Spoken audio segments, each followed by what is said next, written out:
16일에 개봉한 일본의 멜로 영화 사랑하고 사랑받고 차고 차이고는 사실상 매번 비슷해 보이는 일본 멜로 영화와 크게 다르지 않은 모습을 보여줍니다. 작품의 연출을 맡은 미키 타카히로 감독부터 상당히 오랜 기간 일본의 멜로 영화를 만들어 오던 감독입니다. 2010년에 소란이를 시작으로 하여서 10년간 17편의 영화를 연출했습니다. 보통의 영화 감독들이 아무리 짧아도 2년 주기로 영화를 제작을 하는데 일본은 그 주기가 다른 나라에 비해 짧다고 해도 10년 동안 17편의 영화를 제작했다는 것이 신기할 따름입니다. 자, 영화 얘기로 다시 돌아오자면 이 영화의 줄거리를 생각해보면 다소 파격적이라고 볼 수 있습니다. 바로 남매의 사랑을 그린다는 것이죠. 물론 두 사람이 친남매가 아니라 부모님의 재혼으로 남매가 된 상황인데 안타까운 것은 두 사람이 재혼하기 전부터 이미 아는 사이였다는 것입니다. 결과적으로 이 남매의 사랑 이야기가 영화의 메인 스토리이긴 한데 그게 마지막까지 이어지는 이야기는 아니라는 것이죠. 자, 앞에서 말씀드린 것처럼 일본 멜로 영화의 공식을 거의 그대로 따라가는 그런 영화라고 볼 수 있습니다.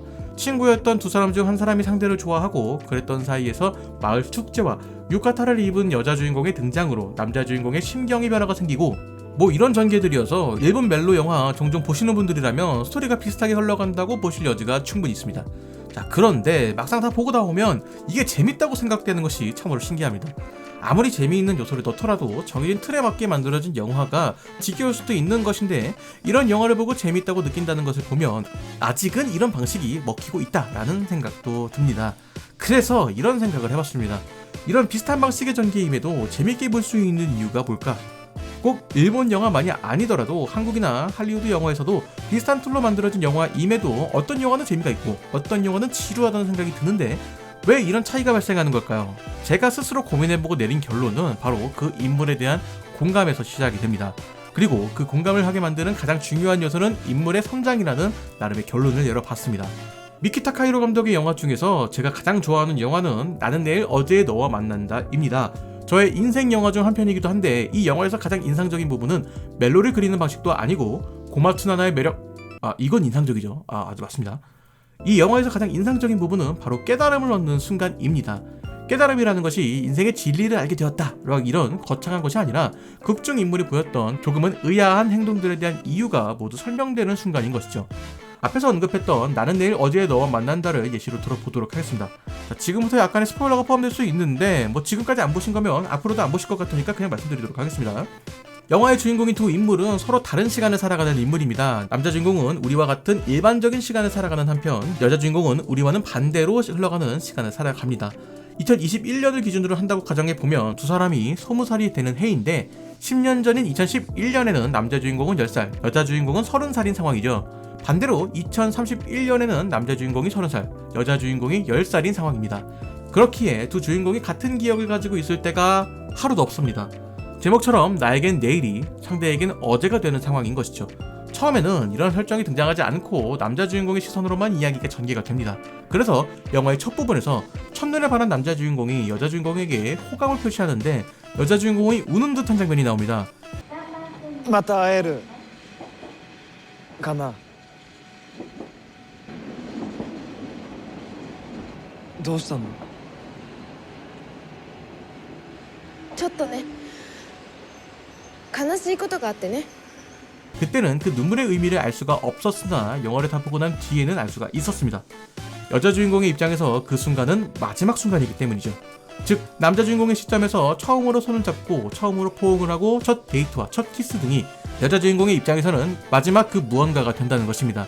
그것을 알게 된 이후에 영화의 내용을 다시 생각해보면 종종 등장하는 여자 주인공의 알 수 없는 행동들이 모두 이해가 되면서 그것을 보는 관객들은 폭풍 눈물을 쏟아낼 것입니다.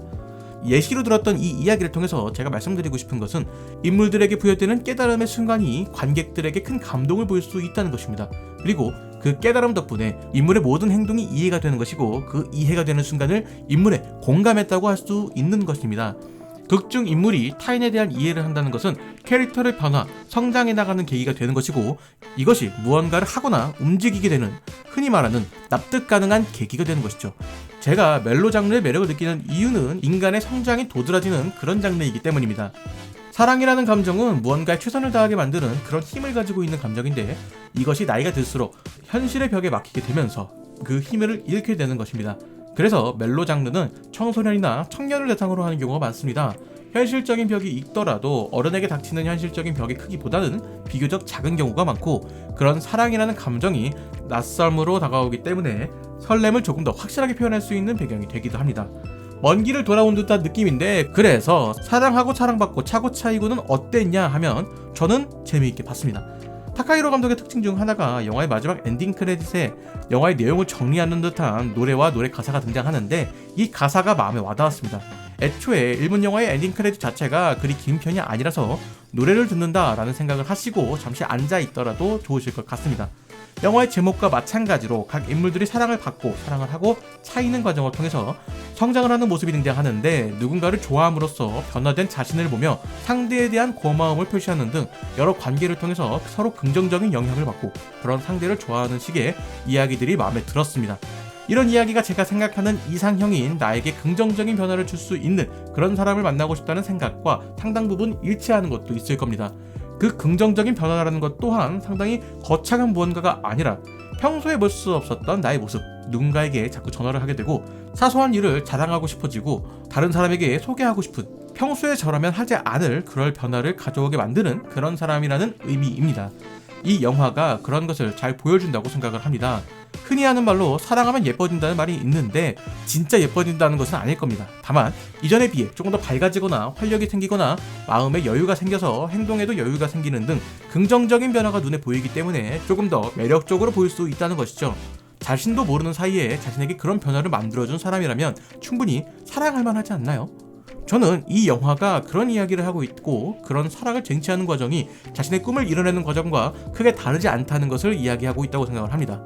그런 이야기를 보여주고 싶은 감독의 욕심 때문인지 영화의 후반으로 갈수록 살짝 늘어지는 듯한 느낌이 드는 것은 영화의 단점이라고 생각할 수 있습니다. 영화의 주요 사건이 생각보다 일찍 마무리되는 듯한 느낌이라서 사건을 계속 쌓아가면서 생기는 긴장이 조금씩 풀어지는 듯한 느낌입니다.